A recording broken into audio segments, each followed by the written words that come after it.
We are now live. Welcome back, everybody. Another Friday night with your boys, Jason, Chris, Manny. Cheers. Cheers to another wonderful Friday night talk chat. This cheers week to the 3-day week for some of us. The 3-day weekend, that is. Mm-hmm. I have a wonderful Founders Big Luscious. I have been waiting for this to come back for 7 years. 7 years. Has it been that long? Yes, 2014 is the last time they produced this, and they only produced it in bombers. Now it comes out in 4-packs. It's a wonderful raspberry chocolate stout. Gross. Incredible. Gross. Gross. I remember Big Luscious a couple of years back. I must have had like a cellared version of it because I remember having it more recently. Oh, it's so good. But it's so good. So good. Cheers. Cheers. Today, riffing off the M43, I got B43, which is a little higher gravity, 7%. And it's the Brute version of M43. Brute.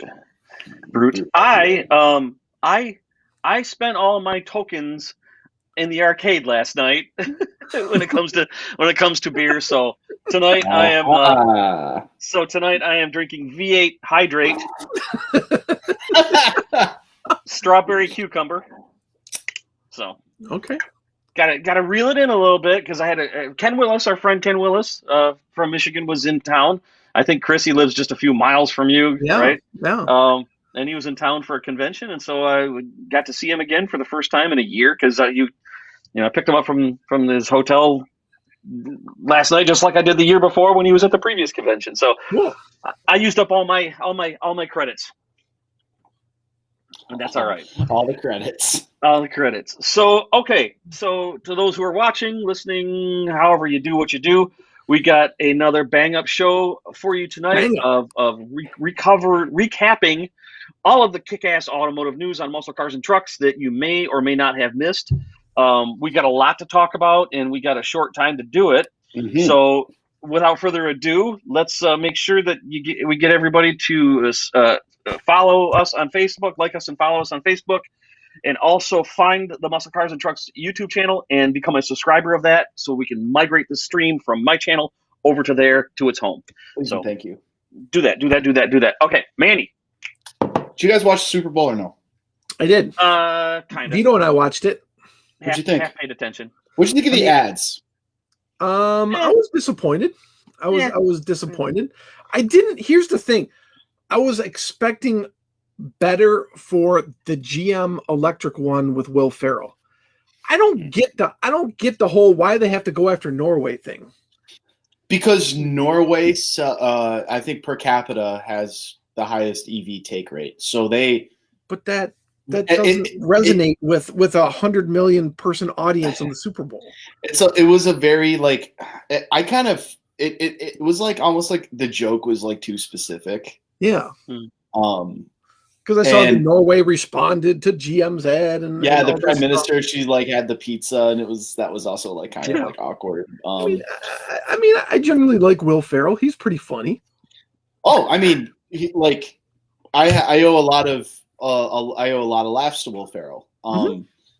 It's like it was a GM ad. Like it wasn't a Cadillac or a Hummer ad, right? Like last year where they had the Hummer, right. Where they teased the Hummer. Right. And, the irony of it all is that GM doesn't really even sell vehicles in Norway. They have, I think through like a very, very limited dealer network, you can buy some Cadillacs and the C8 Corvette, and that's like it. That's like all of Europe. Yeah. That's like saying, I'm Mike Tyson, but I want to get the Wimbledon championship. Yeah. Because if like we were to equate that to Tyson and like say like selling trucks and SUVs, GM is the Mike Tyson of that. Right. Yep. And now GM is trying to win Wimbledon. Yeah, you're absolutely right. They just want the crown, even though they play in different arenas or whatever. I don't know. Or like when Jordan went to go play baseball. True. I still give him credit for that, for doing what he. Oh yeah, I mean, just to demonstrate like the super athlete that he was. Yeah. I guess he wasn't good at baseball though. He ain't no Bo Jackson. Oh. No. I think like who's the other? You guys remember Herschel Walker? Oh yeah. Yep. So he made a transition to mixed martial arts. Really? How do you do on that? Well, considering like I mean he didn't enter the UFC or Bellator or anything.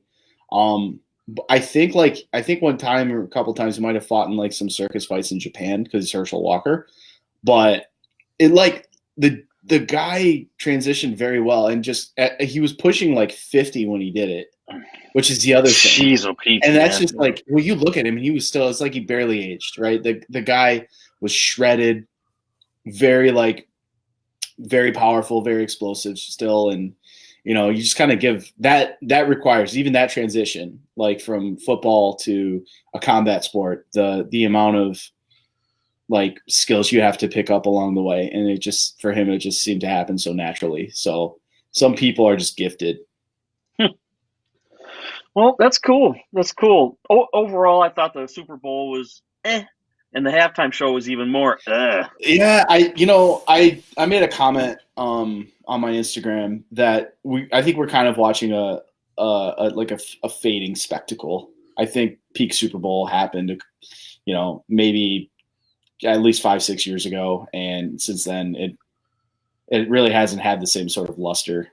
And personally, like I've kind of like tuned out of it. It's like people still watch it for the ads because that's almost as, if not a bigger deal. I like watching Brady win another one. I think like that guy demonstrated just how he can just go anywhere and win. So yeah, that was something. I think if for pure entertainment, I think if they would get someone like Guns N' Roses to do the Super Bowl halftime show, I think that would be highly entertaining, and I think that would give the people what they want. You think they still? I think for the NFL fan, I think every NFL fan listens to Guns N' Roses.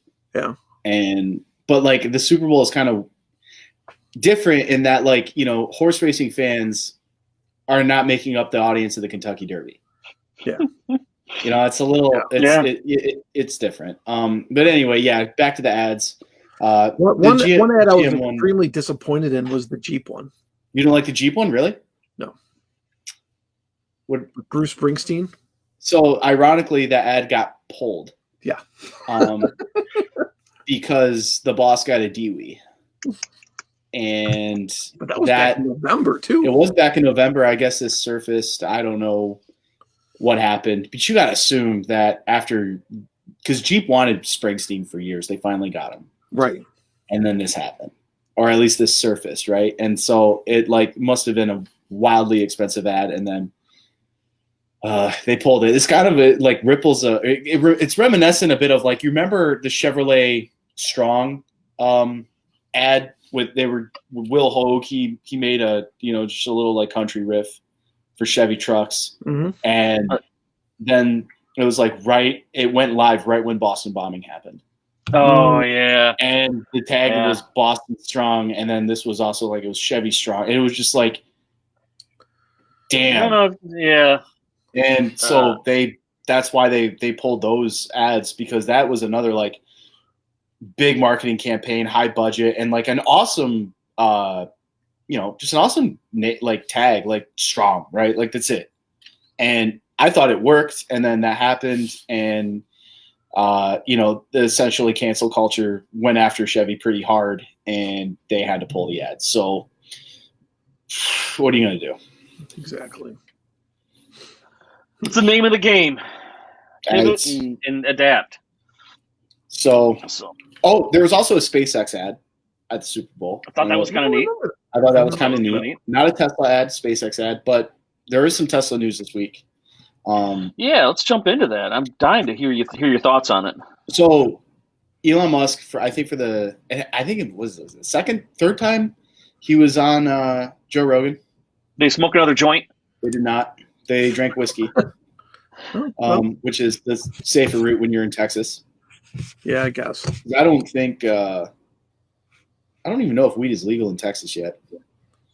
But in any case, they talked about everything. They talked about Starlink. They talked about AI. They talked about aliens. Amazingly, Elon doesn't believe aliens exist, which I'm like, come on, bro, really? At any rate, the Cybertruck is going to be 3% smaller, according to what Elon said. It's basically going to look like that. They said there's going to be minor differences. I bet you the tires change. I don't know what tire they're going to choose or what wheel they're going to choose. But it's going to look like that. It's going to look like that. It's going to be a stainless steel rolling polygon. Can it do 88 miles per hour? So they're going to have at least a range of over 300 miles, and that's like minimum. And then it also comes down to, like, they could give you 1,000-mile battery probably, but it's going to cost like way out of the range of where they want it to be. And the interesting too about the Cybertruck is that they're promising a radically aggressive pricing. So the base model, the single motor, is, when they announced it, like, was it late 2019? It was $39,900 for the base. That would be the single motor, and then all the way up to, like, I think 69 or 79,900, whatever we wrote. That's what the article says. Yeah, 69 for the tri-motor version. For the tri-motor, and like the Rivian and the Hummer are kind of coming in even above that, and there are reasons for that. Like I think Tesla, the secret genius in the Cybertruck is the incredibly low manufacturing cost, the tooling and just the complexity in what they're using to build this truck. And they're going to build it in Austin is a fraction, like a tenth of what Ford is, like, say what Ford does to retool an F-150 plant. Yeah. And so you're immediately, like, pulling all of this cost out, kind of up front, and you're able to come out with an aggressive pricing structure. So and never mind that the shape is what it is, it can get away with that shape because it's based on earlier reporting, like a year ago, maybe a little more. It will be like a class, like a DOT class 2B or class 3 truck, which is basically your equivalent of like an F-250 or an F-350. So what happens there is that you don't have to abide by NHTSA crash testing, and you don't have to talked about this. Yeah, and you don't have to abide by EPA range testing or fuel economy testing. So because you don't have to worry about NHTSA crash testing, you don't have to worry about crumple zones. You don't have to worry about airbags. You don't have to worry about pedestrian safety. Because a big truck, it's weird. Like the half-ton stuff is wildly regulated, and then like the 3/4 ton and full ton stuff is like whatever. And I think OEMs they take a lot of similarities from the half-ton trucks, like the airbags and things like that, and just kind of like basic safety features that people are used to, airbags, for example, and they just sort of like spread that cost out through a whole like vehicle program, through like half-ton, 3/4 ton, full ton, and so on. Tesla is going to give you the yoke steering wheel, and from that interior, they didn't really talk about the interior too much. But again, if we're going off what Elon says, which is it's pretty much the spec, then it's like, where's the airbags? So it's that's the creative way of getting the price so low for Cybertruck. It's weird. It's a weird vehicle. It's a weird vehicle. It's a very weird vehicle. Well, it's also massive, and I think like a lot of the Silicon Valley tech bros, and just kind of like giga chads. Otherwise, they're gonna have to. It's like every 13-year-old boy that sees it wants one too. Well, that's kind of the thing, right? You want designers, I think should, and I think a lot of them want to design a product for like the 5-year-old, 10-year-old, 12-year-old kid, because when you're a kid, you're very impressionable. Like one of the reasons, like my dream cars is a Lotus Esprit, is because when I was a kid, that was like one of the first exotic cars I saw ever. And then my dad told me about the Vector W8, and W8, yeah, and again, like I was a kid, and I just very impressed. Was saying how fast it was. I was like, whoa, really? So, you know, that's the thing. Like, if I could ever like sit or drive a Vector, that would be like, you know, sort of like a life-changing, life-made type of milestone. But again, only because I was impressed when I was a kid. Nothing, no other reason, right? And like when you're an adult, you're not easily as impressed. You're like jaded. You don't care anymore, right? It's just the way it is. Yep. So yep. Yeah, it's cool that something like that exists so that kids can get like wowed by it. And I think that's important in this industry. That's important for design. That's important for cars because you want people to just still kind of like be, you know, super excited about this. And it does start at a young age. So I think design wise with that, they nailed it. Right. And of course there's a whole like Tesla clout behind it, which no one can really touch, nor are they going to. So. Well, that's pretty cool, man. So all the details are in the article on Muscle Cars and Trucks. Mm-hmm. Does it have the? I haven't looked at it. I was on Tesla's website looking around. You got the link to the video in there, the interview with Joe Rogan, right? Yep. Yeah. On the article. Sweet. I'm gonna check it out. Yep. It's a Spotify exclusive, so you got to be a Spotify member, subscriber to listen. And then across the aisle, Rivian, Tesla rival. You know, heavily funded, right? You've got Amazon money, you've got Ford money, you've got T. Rowe Price money, and you've got basically what is amounted to over, I think, 10 years of work getting to this point, getting to a vehicle launch.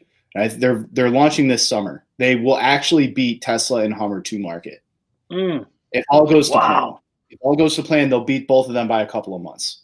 No kidding. Yeah, so Cybertruck and Hummer they're like limited runs, end of year, pending no further delays, no further disruptions, no more COVID, no World War III. That will happen.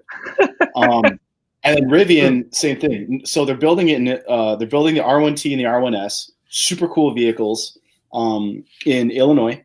It used to be a Mitsubishi plant. They used to build I think what was it? The 3000 was it the 3000 GT? Yeah. No.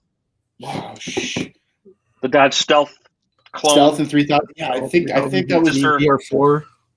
I think that was Normal, Illinois. Anyway, Rivian got that plant I think a couple years back, and that's it.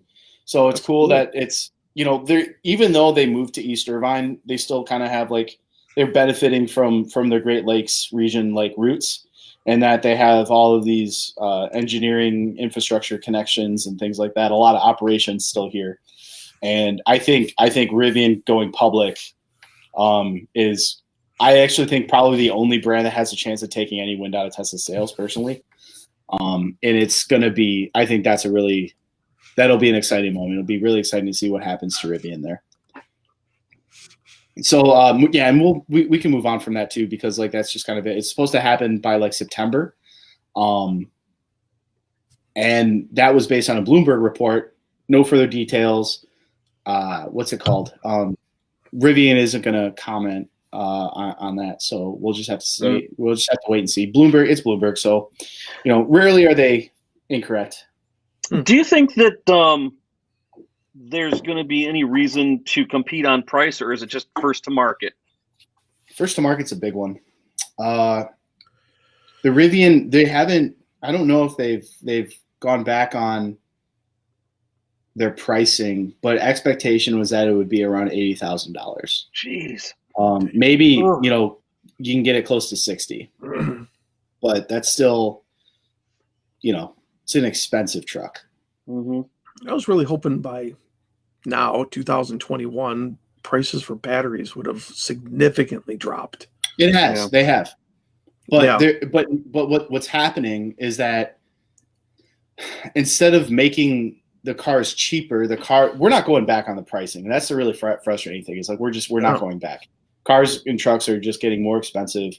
I think eventually that bubble, it bursts somewhere. It has to burst, right? It has to burst. When the average transaction price of a vehicle is higher than the median household income in the United States, there's a bubble that's beginning to burst. But at any rate, they like battery cost parity.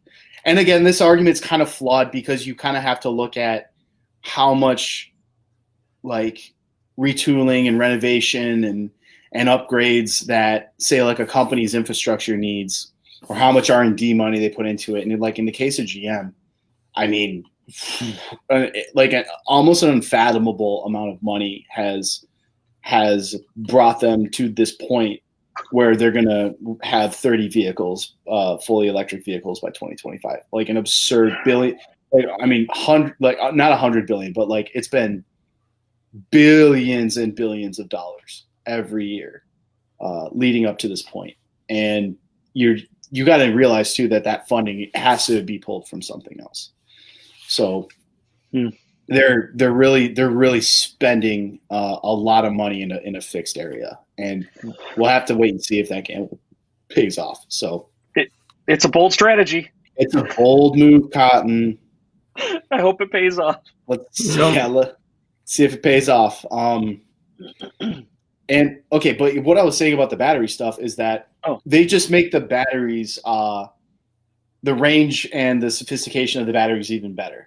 So you'll have your $60,000 electric SUV, but it'll go 400 miles, 500 miles. It'll exceed the range of a gasoline vehicle, per charge, per tank. And that's kind of what we're seeing now. We're not really seeing this sort of like move down to how cheap can we get the battery? Okay, let's sell it in a car for like 15 grand. That's not happening. Everyone's addicted to the margins, and just realizing too that like there's a lot more simplicity in electric vehicles, and because there's less complexity, you can develop the vehicles faster. And one may assume, right? No one really knows the numbers unless you're on the inside. One may assume that the margins on an EV can be higher than on an ICE, unless of course you're talking about full-size gas trucks, which the big three have figured out how to make for pennies on the dollar and then still manage to charge a fortune. So without those vehicles, like the big three, they don't have much. And it's not that they haven't offered competitive products in the past, but it's just that people don't really go for them. It's almost like they're put in the box, and the box is big trucks and SUVs. And then like for the Japanese, let's say, it's like, kind of like reliable econo boxes. And even to that, like the Korean brands like Hyundai and Kia are almost like directly pulling market share from the Japanese brands. Yeah. Wow. Like it's like a direct correlation with as Hyundai and Kia have like gone up, like Lexus, Toyota, Honda have taken hits. Wow. Well, cool. We're going to see what happens. I'm sure we're going to be talking about it in future episodes of this show, but also lots and lots of articles continuing to churn out. You guys are article machines on the website. Article machines. We have to be. Yeah. There's a lot but of you news. guys are pulling it off, man. I mean, I get the 10-second newsletter every morning, and I look, and there's at least 6 to 8 new articles sometimes 12. I think our daily record right now is 12 or 14, which we ain't that big, so we're pretty proud of that number. Yeah, you should be. You should be. Speaking of which, we got like 3 articles alone about Mustangs. Yeah, so it was a big week for Mustang, and a lot of it is kind of highlighted by the 2021 model year build and price configurator. It's now live on the Ford site, so people can build and spec out their new Mustangs as they see fit. They have like it. A lot of it is fairly unchanged. The introduction of the Mach 1 trim level is new, but GT and 350 and Bullet are gone. And so like with that, you kind of have to like you hope that Mach 1 is good, and they say that Mach 1 is going to be the most track capable Coyote powered Mustang they've ever built. Whether or not it can outrun and outgun the GT350R, not sure. The 350R and the 350 had quite a bit more horsepower than I think the Mach 1 gets the Bullet's V8, which has like 480 horsepower. I think the Shelby's had 525, something like that, and that flat plane crank that just screams. So very different driving character. You also have you got 4 new colors for the 21 Mustang. So you've got antimatter blue, carbonized gray metallic, and grabber yellow. And then you got fighter jet gray. The fighter jet gray is exclusive. And that's yes. Fighter jet gray it's a very, I think it looks really good, and it comes with like these orange accents, which actually it's like the same orange that we use on the site, more or less. But it's like it looks. That wasn't really, an accident. That was not an accident. It was not an accident. Nope. And then the GT500 gets what they're calling the carbon fiber handling package, and that's supposed to straddle the regular handling package, which just adds like a gurney flap and I think like one other thing. And then there's also an $18,500 carbon fiber track package, which is like bonkers. So you get this massive like GT3 level like rear wing, rear seat delete. What else? Like just carbon fiber everything.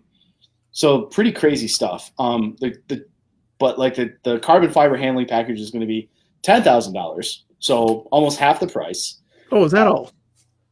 Is that all? So it will come with like a catch can, a gurney flat.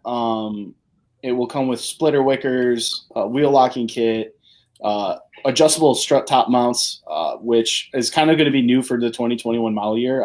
For I think the GT500 as well. And there's going to be also for the Mach 1, there's a handling package, which will like do like rear seat delete and stuff like that. That'll be like kind of like the track oriented kit, which is pretty cool. And then coming out of that, because there's only a couple, maybe 1 or 2 years left of S550, S650 Mustang is around the corner. And, you know, there was a prototype that was spied recently, and it was kind of like thrown together. Like it had like I think it had like a Mach 1 face with a GT butt and things like that. And apparently the speculation is that it's testing with all-wheel drive. So it'll be the first time that a Mustang coupe gets all-wheel drive. And that's been cool. Yeah, I think all-wheel drive is an easy, like, inoffensive step for muscle cars. I think it's kind of weird that that's been avoided for a while, considering that you do get a lot of, you know, all-season benefits. You get a lot of acceleration benefits. Yeah. So, like, if you're just into like going in a straight line fast, which muscle car customers are, and you're kind of sick of getting walked by the Subarus with you know, an E85 tune, this might be the ticket. Wow. I just built myself a 2021 Mustang the way that I would love to have it. Why? Because I like cars. Yeah, I mean, I know you guys are. Come to a cool $96,000. Oh, you configured a Shelby? Of course. Come on. Man. That car is so much fun, man. So I know. You would never guess like it weighs like over 4,000 pounds. It's such a dancer. It's a flat peg. It's a flat peg. It's a flat peg. So anyway, F650 Mustang all-wheel drive. Not really sure what's under the hood for it yet. You know, the Mustang what would the Mustang look like without the Coyote? Like if they like if they swap in the EcoBoost, like what would happen? People would probably go nuts. So I don't know if they're going to do like the 2.34 cylinder with all-wheel drive, kind of like how Dodge does with just the V6 and all-wheel drive. They don't offer V8 all-wheel drive, at least not yet. So we'll see. Hey, we got a new message right there on the screen. Everybody can see it. I think the front hey. driven by electric motors generation. You're talking about the all-wheel drive Mustang, yeah? So I don't think that will be a hybrid, but the Corvette E-Ray will. The Corvette will have electric motors powering the front. In the front? Yeah. So they built the C8 with batteries in mind. So what they called the spine when they first introduced the vehicle, it's like, I think it's hollow. I don't think there's anything like in there, but it's meant for that's where you would put the battery packs. And then in the front, you'd have the motors powering the two front wheels. And you'd lose the front storage space, of course, but you gain what is essentially your American NSX. Yep. And I that'll was told be by people. I was told by a friend who has a relative that was ordering parts for that 2 years ago. It's coming after the Z06. It's coming, and then there's a really incorrect article from, I'm gonna call it out, like Johnny Lieberman and Motor Trend, talking about how there's going to be an electric C8 Corvette. They've said a lot of inaccurate things that's about the Corvette, and that's probably been the most inaccurate. More inaccurate than when he said that the Z06 was going to get a twin turbo V8. And then he also he recently wrote an article about how GM SUVs are all going to get superchargers, and that's just like, no. We first of all, we reported on supercharged GM SUV, I think almost 2 years ago now. And it's funny that Motor Trend is just kind of catching up to our intel, but that's, what are you going to do? They also write articles on how the new 2021 Honda got different colored seatbelts. They're in a weird place, man.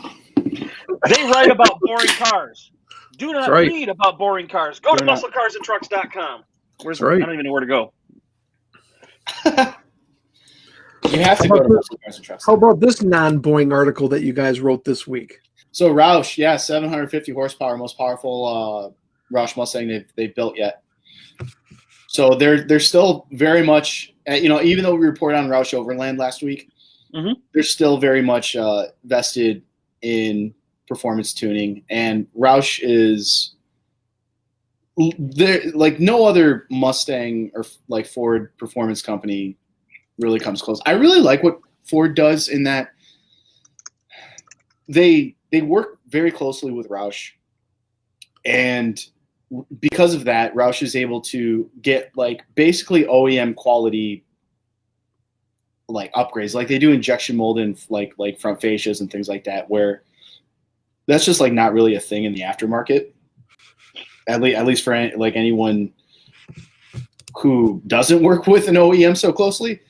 And the other thing that they do that's really cool is they're able to give like really good warranties on the products. And they also offer Roush Supercharger kits that are dealer installed and warranty backed. So if you had a Mustang Coyote, just a Mustang GT, you could go to your dealer and get the Supercharger upgrade for, it's a nominal fee compared to like a full-on package. But say you just wanted the power, you can go to pretty much any Ford dealer and they'll take care of that for you. That's pretty cool. That is very cool.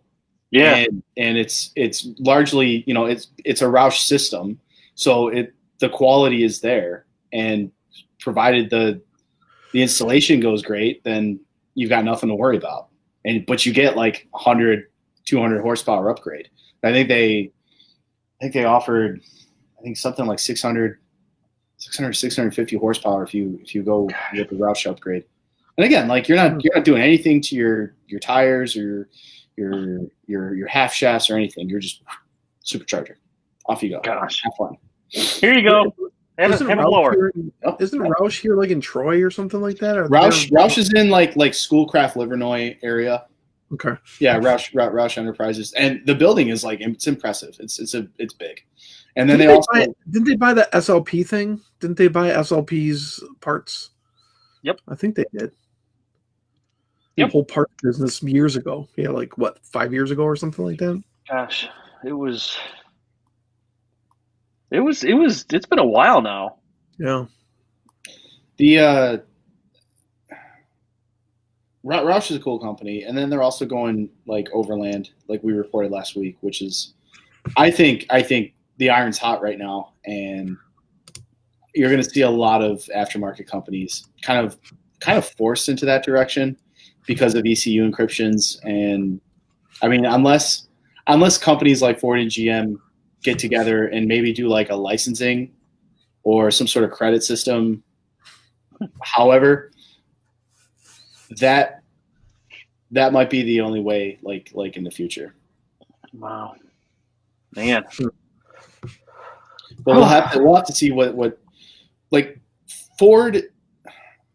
I assume GM had to do this too, but like Ford is in an agreement with SEMA that basically they have to let people tune their, like, aftermarket companies tune their products or work on their products. So you got to think that Ford has got to come up with a solution, especially like because F-150 is on a new electrical architecture. You can't really tune it like you could in the old ones. And I don't know what they're going to do because the other thing you could do about that Roush Supercharger is that you could also put it in the F-150. If you got a Coyote V8 F-150, that Roush bolts right on and off you go. And like dealers like Lebanon Ford, just to name one, they'll do that for you.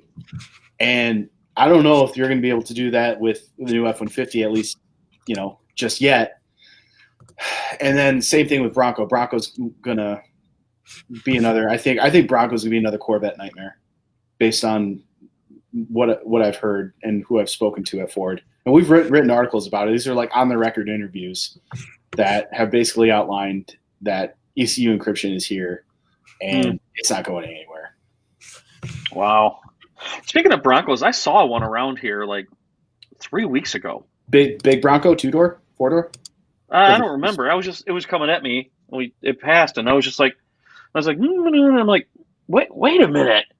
So I didn't know that they were around. Like, Bronco Sport is for sale. That's the C segment SUV. That's not the big one. Still really capable, really, really go anywhere, like little vehicle. And yeah. I mean, I got to drive one, and I was just blown away by it.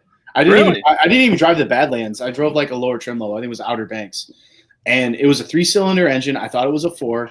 Long beard, good evening. And I was just really like we took it to an ORV park. We took it to Hollyoaks, and that thing was just crawling up all the little like loose gravel hills and going down in like the same way, and just handling everything you threw at it. And I took like. I've taken like Rangers out there and things like that are more capable than the Bronco Sport for sure. But then it also made you realize just how capable like vehicles like that are relative to the Bronco Sport. So like if you get like a Ranger Tremor or you get like a Bronco Sasquatch, you're going places. Like that thing can go pretty much like almost anywhere it can fit. And provided you're not going to like put a hole in the oil pan or anything, like that thing will take you there. So really exciting products. And I think that's why the off-road space is so cool, is because it's so deep now. And 92 Blazer. I had a 93 Blazer. That was my first car. It was a 93 Blazer 5-door. And I think it had the 6-cylinder in it. and it had 4-wheel drive. The 4.3. I don't know if it was the 4.3 yet. I wasn't sure. Did they have them? What was in those? 3.8. I think it wasn't the 3800. 4.0. Yes, there are different sizes of the Bronco. So the Bronco is almost like a sub brand now, and the little one that is what they ended up launching with first. I don't know why it happened this way. Tooling cadences, I don't know why, but that's on the road now. That's for sale, and the Bronco Sport is the name. They're sticking to it, and like it's confusing people for sure. But like I think by the end of the year, when all the Broncos are on the road, people will understand a bit more, because it's kind of like what Land Rover did, in that at first it was just one Land Rover, and then it became Range Rover, and then Discovery and LR4, now Defender again, and it just is going to take a minute for people to like get used to it, but that's just what's happening. It will like the confusion will go away. So it's like, don't sweat the little growing pains now. I mean, as far as I'm concerned, no one should. It's a little confusing, but it's not the end of the world. But the 2-door, the 4-door, like the Wrangler competitors, that's what's on the way. Huh. And those are coming this summer. They're built in Michigan. They're going to be built in the Ranger plant. They're body on frame SUVs. They've got independent front suspension, unlike the Wrangler. So you've got better road manners, and you can, for higher speed, like desert running and stuff like that.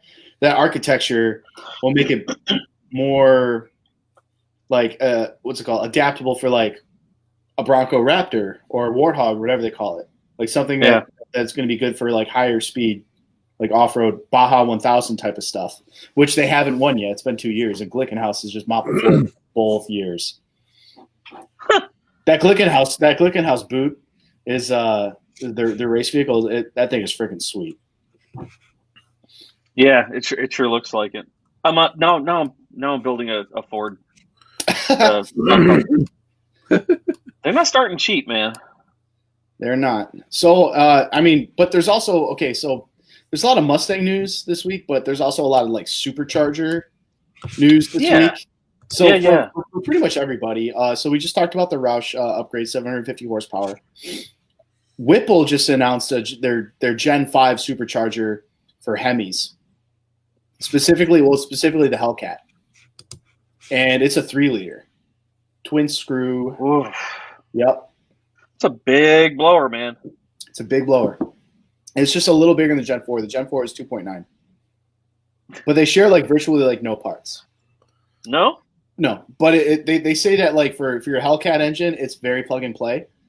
Even the red-eye models. So if you're looking for a quick power upgrade, get it installed. And they say like, oh man. Okay, so according to Whipple, the new 3-liter Gen 5 Supercharger can offer power capacity gains of 300 horsepower compared to the stock Elephant 3-liter. So the Elephant, the crate engine, that's the, I think it's this is the 1,000 horsepower 3-liter Supercharger. Nuts. And then so you can gain 300 horsepower on the Elephant. So you can go 1,300 horsepower, and then you can get 500 horsepower gains on the Hellcat Supercharger. So you're looking at 1,100, 1,200 horsepower. Banana. And you're able to tune these cars? You can still tune the Mopars, yeah. They haven't added any type of encryption or anything? No, the Uconnect, was it Uconnect 5 or whatever? I think maybe Durango Hellcat might have it. The new Jeeps will for sure.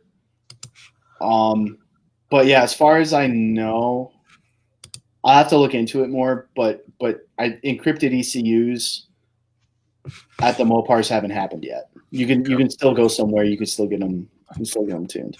They used to be, because my buddy Mike had an SRT8, an SRT 300C. Is it? Am I thinking the right thing? Yeah. The 300C? Yeah, the Chrysler 300. T8? Yeah. They made those for a minute. Is that what he had? I know, I know he bought it. Yep. Did he? Okay, yeah, he sure did. And he couldn't tune it at the time. Just couldn't. This is a guy that's been. I know that they are robust in the cybersecurity, but I don't know if they were encrypted. Because there are companies that will offer power upgrades for the Mopars still. Yeah. In ways that they're not doing it for the GM vehicles. Well, this is a guy that tuned cars for a living, and he had a hard time doing it. So that was then. I'm not, It's still like, again, it's kind of like what you saw with C7ZR1 and T1 like Silverado and Sierra so far, was that they kind of had like the highest level of cybersecurity that they could offer, but there were a few people that were able to like wiggle around and figure it out. And HB tuners will do it. Like you can get their, well, like you can buy their ECU, and then they charge like a credit system. But basically, you get the unit, and then you pay for the credit to like use it, and then you wire that up to the car, and then it'll run. So, but HB Tuners hasn't done that yet with anything running GM VIP, which is also like the Global B architecture, depending on. I don't know why they changed the name. I think a Global B was like the internal like name, and now they're like outwardly they're calling it VIP. But it's the same. That's pretty cool. Pretty cool. He actually sold that car because he couldn't do anything at the time. He couldn't do anything with it, and then is that before or after he bought that GTO, and then he didn't feel like doing anything with that, and then he bought anyway, it doesn't matter. Mario. Hey, Mario, how's it going, man? Hey, let's catch up real quick on the chat messages here. Let's see. Longbeard says the new Bronco looks like a cube. Kinda like the old Suzuki Samurai. Ah, man, I wish I had sold mine 4 years ago. I wish I still had it. I like those cubey-looking things. Kinda. I don't know why. I just like them. Jason's going to the dark side, saving Chris. No, I'm not going to go to the dark. Well, I don't know, man. I thought about buying an old Fox body Mustang for fun, just to have something. First it's Corvettes, and then the next thing you know. Longbeard's a Dodge guy, but he's got a vet. Apparently, he also invests in Bitcoin so he can get the old lady a Tesla. Nice. Dogecoin. I mean, Dogecoin still needs the breakout. They haven't cracked. I don't think they've cracked into even 9 cents yet. I threw some money at penny stocks though this week. I did pretty well. That's cool. It's a freaking dog. It's a dog. Doge. And here's the thing.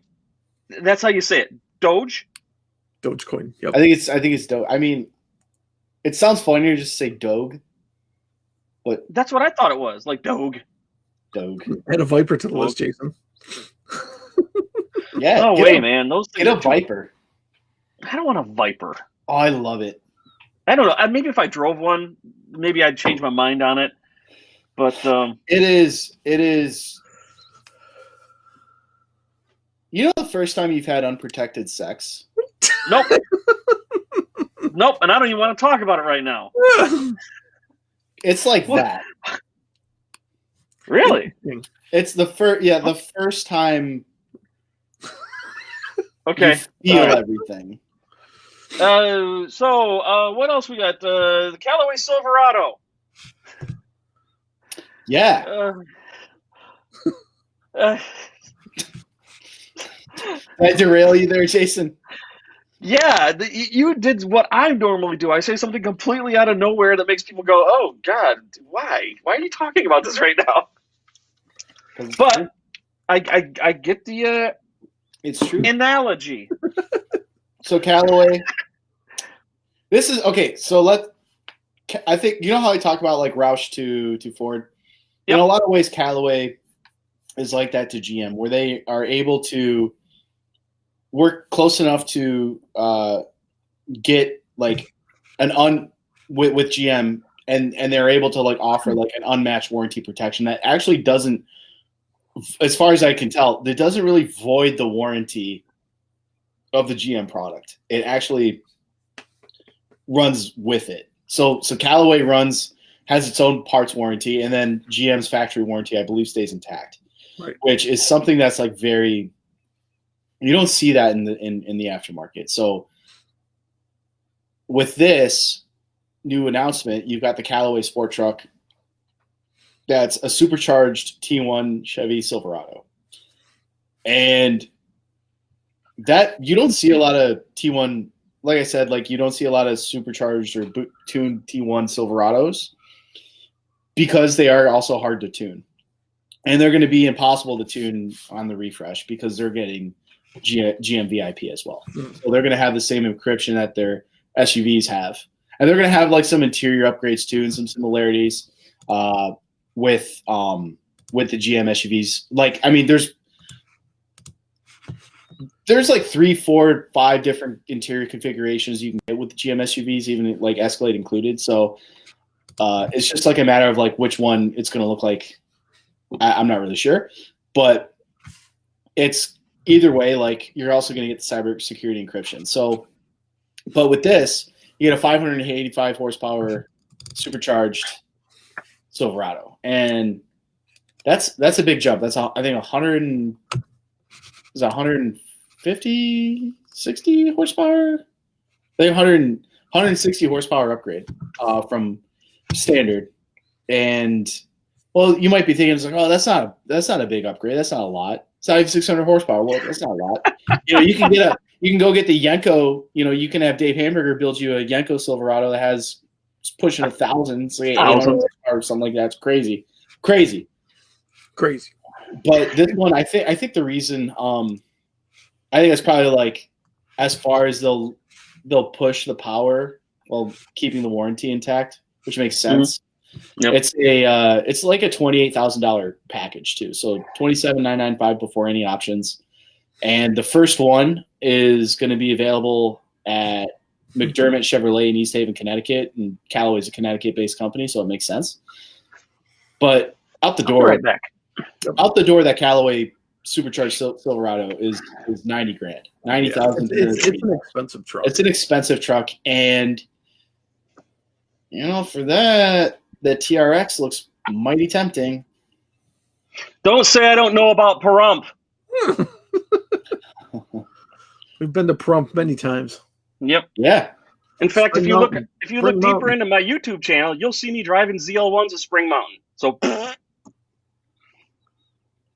Pahrump's a nice place. Yeah. Well, no, Spring Mountain is a nice place. Spring Mountain's a nice place. Pahrump's scary. When I trained there, it was before Spring Mountain. It was when it was Bragg Smith, and it was the main track and some storage domes that we did our classes inside. So, what Mario says here is when I spoke with the VP of Magnus and Superchargers, he says that eventually I think the OEMs will open up the ability for them to be able to tune it for their products, and that's something we've talked about before. And that goes back to pay to play. Yeah, I kind of think that. I mean, if they don't want to single-handedly tank the aftermarket, that's the only way. I mean, otherwise you're going. It's going to be a cataclysm. Yeah, it's going to be a cataclysm for the performance market if they can't figure out a way to make it work.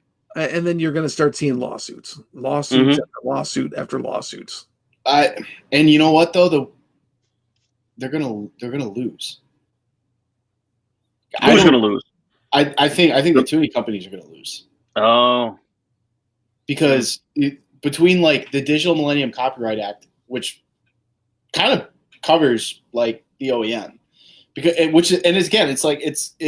it's strange because it's like you buy something, but you don't actually like own the software.